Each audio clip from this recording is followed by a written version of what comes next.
ಕಾಂಗ್ರೆಸ್ನವರು ಬಜೆಟ್ನಲ್ಲಿ ಜಾಹೀರಾತು ಕೊಡೋಕೆ 200 ಕೋಟಿ ಅನುದಾನ ಪಡೆಯುತ್ತಾರೆಂದು ಮಾಜಿ ಮುಖ್ಯಮಂತ್ರಿ ಎಚ್.ಡಿ. ಕುಮಾರಸ್ವಾಮಿ ಕಿಡಿಕಾರಿದ್ದಾರೆ. ಕೋಲಾರದ ಖಾಸಗಿ ಮಳಿಗೆಯೊಂದರ ಉದ್ಘಾಟನೆಯಲ್ಲಿ ಮಾತನಾಡಿದ ಅವರು, ಬಜೆಟ್ನಲ್ಲಿ ಜಾಹೀರಾತು ಕೊಡೋಕೆ 200 ಕೋಟಿ ಅನುದಾನ ಪಡೆಯುತ್ತಾರೆ.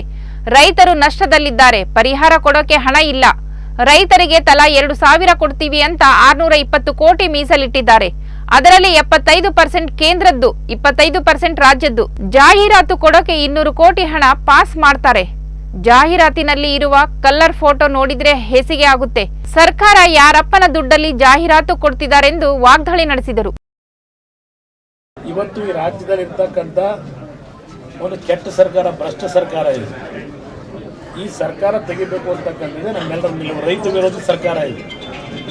ಇವತ್ತು ಮೊನ್ನೆ ದಿನ ಸಪ್ಲಿಮೆಂಟರಿ ಬಜೆಟ್ನಲ್ಲಿ ನಾವೊಂದು ಗಮನಿಸಿದೆ, ಈ ಸರ್ಕಾರ ಜಾಹೀರಾತುಗಳನ್ನು ಕೊಡಲಿಕ್ಕೆ 200 ಕೋಟಿ ಇವತ್ತು ಸಪ್ಲಿಮೆಂಟರಿ ಬಜೆಟ್ನಲ್ಲಿ ಅನುದಾನ ಪಡೆಯತಕ್ಕಂಥ ಲೇಖಾನುದಾನ ಪಡೀತಾರೆ.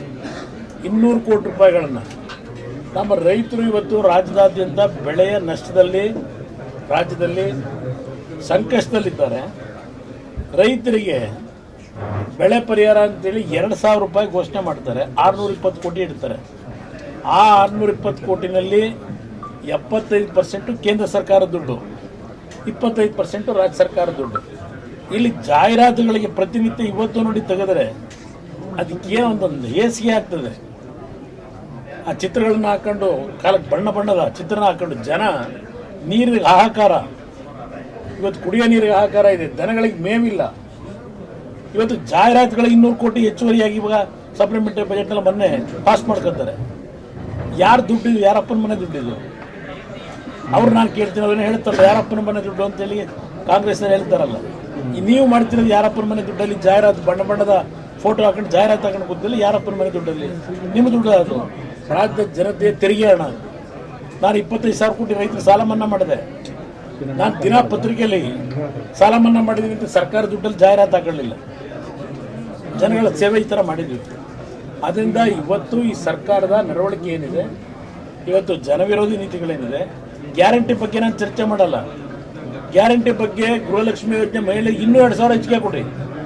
ನನಗೆ ನಿಮ್ಮ ಬೆಂಬಲ ಇದೆ. ನನಗೆ ಒಂದೊಂದು ಇನ್ನೂ 2,000 ಹೆಚ್ಚಿಗೆ ಕೊಡಿ. ಅದು ನಾನು ತಪ್ಪು ಅಂತ ಹೇಳೋದಿಲ್ಲ. ಆದರೆ ಇವತ್ತು ಬರೀ ಗ್ಯಾರಂಟಿ ಕಾರ್ಯಕ್ರಮಗಳ ಕನವರಿಕೆ ಮಾಡ್ಕೊಂಡು ರಾಜ್ಯದ ಅಭಿವೃದ್ಧಿ ಕುಂಠಿತ ಆಗಿರ್ತಕ್ಕಂಥದ್ದು, ಖಜಾನೆ ಖಾಲಿ ಮಾಡ್ತಾ ಇರ್ತಕ್ಕಂಥದ್ದು, ಜನತೆಯ ಮೇಲೆ ತೆರಿಗೆ ವಿಧಿಸಿರ್ತಕ್ಕಂಥದ್ದು 5 ಪಟ್ಟು ಇವತ್ತು ಸ್ಟ್ಯಾಂಪ್ಸ್ ಆ್ಯಂಡ್ ರಿಜಿಸ್ಟ್ರೇಷನ್ ಏರಿಕೆ ಮಾಡಿದ್ದಾರೆ. ಮಧ್ಯದ ಎಲ್ಲ ಒಂದು ವಸ್ತುಗಳ ಮೇಲೆ 28, 30, 40% ಏರಿಕೆ ಮಾಡಿದ್ದೀರಿ. ಮತ್ತು ಯಾವ ಒಂದು ಗ್ಯಾರಂಟಿ ಮುಖಾಂತರ ಜನಗಳ ಬದುಕನ್ನು ಸರಿಪಡಿಸ್ತೀರಿ, ಮತ್ತು ಅವ್ರ ಜೋಬಿಂದಲೇ ವಸೂಲಿ ಮಾಡ್ಕೊಂಡು ಕೂತೀರಿ ತೆರಿಗೆ ಇವತ್ತು ಅತ್ಯಂತ ಹೆಚ್ಚಿನ ರೀತಿಯಲ್ಲಿ ಹಾಕೊಂಡು. ಇದು ನಿಮ್ಮ ನಡವಳಿಕೆ. ಇದರ ವಿರುದ್ಧವೇ ನಾವು ಹೋರಾಟ ಮಾಡ್ತೇವೆ.